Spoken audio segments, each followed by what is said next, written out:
Now that my carving is complete, I'm ready to ink up my foam plate and give it a test. I'm going to go ahead and of course grab my black ink, my foam dish, my tongue depressor, my brayer, and I definitely want to have a spoon, whether a wooden spoon or metal spoon, to help me put even pressure when I go to print. I'm going to go ahead and scoop my ink. I'm going to give it a little bit of a stir. If it's been sitting for a little while, a stir is necessary. So a little bit of a stir, and then about a teaspoon of ink, and set that aside. As always, I will evenly roll out my ink until it is distributed on my brayer, knowing that I can always add more. Too much ink will get into the carved lines of my design and will not print clearly. So back and forth in both directions a few times until the ink is evenly distributed. Now I'm ready to ink up my foam. I'm going to very carefully roll. I have some scrap paper behind, so that way I don't have to worry about getting the surface of my workspace dirty. So getting the edges and the corners are crucial. Remember that foam is very delicate, so if it has any bumps or bruises, it might not ink up. So you can see I have a little spot right here that's having a little bit of trouble, so I'm just gonna go ahead and put a little extra pressure there. I'll continue to ink, making sure I get even coverage, but that it is not really thick. This feels just perfect. So I'm almost finished here. Make sure I get all the edges and the corners. Crisp corners are absolutely necessary in all of our prints. So that's looking good. I'm gonna give it a test. So I'm gonna set my brayer and my ink aside. I'm going to carefully lift my plate off of this inky paper I was using and set it aside. I'm going to make sure my ink is aside as well, and I am going to take my paper and carefully drop it on top, centering it as best as I can. So I let go and it's on. I'm going to gently give it a brush with my hand to stick. Make sure I have no creases. And now I will grab my spoon and rub away. You can usually see the ink start to bleed through on the reverse side, so you can tell if you're getting ink to transfer if you look closely. I like to, again, pay close attention to the edges, going in kind of like a circular motion. This is a big plate to print, so I don't want to miss any areas. So even pressure. Now that it's really stuck on, I don't have to worry about it sliding, so I can kind of twist my paper as well so that I can get a good angle on it. Make sure I get everything to transfer.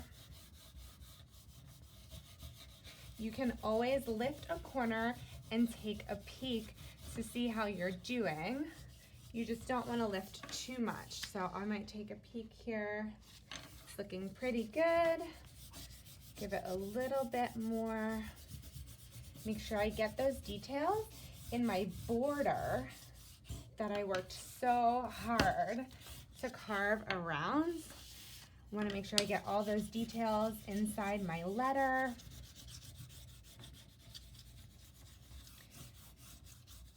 Okay, I think I am going to check it out. So carefully pulling up from just one corner, use my finger to hold my plate down and scooch it off to the side to see my print. It looks great. So you can see I got really clear prints on my border. My flowers look great. And I actually got some markings where I carved away inside of my D. And I have to be honest, I kind of like it. I might try to print it one more time and avoid the D a little bit to print less, but I think it creates a pretty cool texture and design, and I'm really happy with the way my dragonflies turned out. All right, so here's my second pass. I just went ahead and I used the back of my wooden spoon to ink and press this plate one more time. And I'm gonna go ahead and see how I did.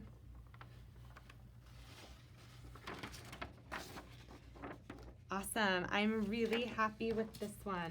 It's a little bit darker, a little bit bolder, and still has some of that texture from my letter D. I might go back in and try to go over it again with my pen, but overall, I'm really happy with how both of these prints turned out. After you've successfully printed 2 versions of your illuminated letter, it's time to trim both of them. I'm going to start with one, and as always, I'm going to measure to see what is the greatest distance border I can have. And it looks like I'm going to be at about 1 inch. So I'm going to go ahead and measure from the edge of my print to the 1 inch mark in multiple spots all the way up, and then I will draw my line connecting those dots on each side, and once I have all 4 sides completed, I will go ahead and carefully trim with my scissors. It's important to always clean up our border as best we can. Having it centered from the get-go is always helpful, but we can always fix any sort of crooked lines that we have easily by carefully measuring all 4 sides. So I'll continue to do this, and then I'll trim.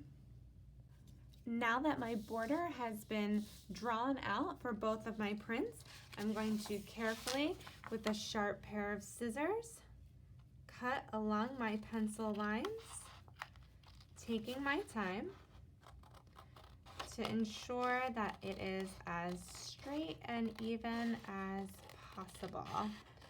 Once I finish cutting all 4 sides, I will go back and gently erase any stray pencil marks that might be left behind.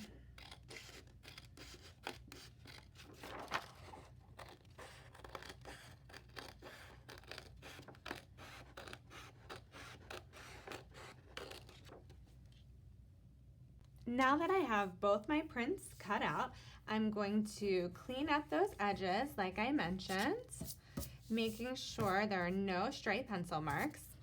And it's time for me to sign, title, and edition these. So I'm going to, of course, sign my name. I'm going to title it simply with D, because it's an illuminated D. And this is going to be 1 of 2 and 2 of 2.